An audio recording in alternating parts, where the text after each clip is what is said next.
our sprinkler is not working, so I ordered new one. This is the new one, so I'm gonna replace it.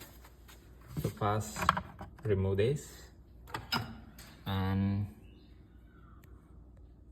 I took a picture of which wire goes into what number.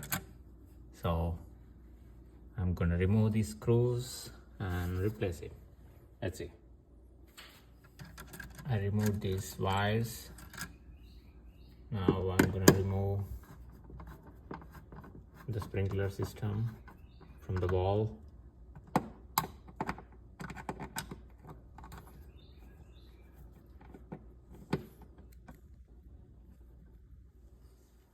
I removed the screws. Now I'm gonna pull it off, and then I'm gonna remove these wires from the pipe. So this is the old one. I removed it. Now I'm gonna put the new one,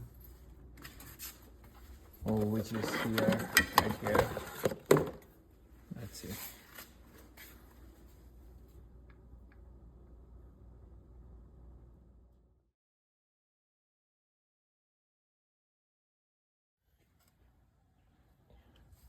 Yeah, I fixed the system, and now I'm arranging the wires in those station numbers.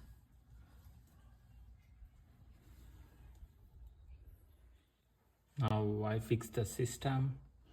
Now I'm gonna turn it on, plugging in the adapter.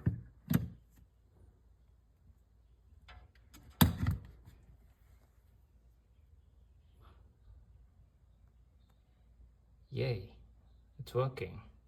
Now I have to manually set the stations and turn on the sprinkler.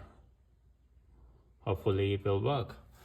You see the wirings, I made sure to arrange those wires in the same numbers that I had it before. So as simple as that.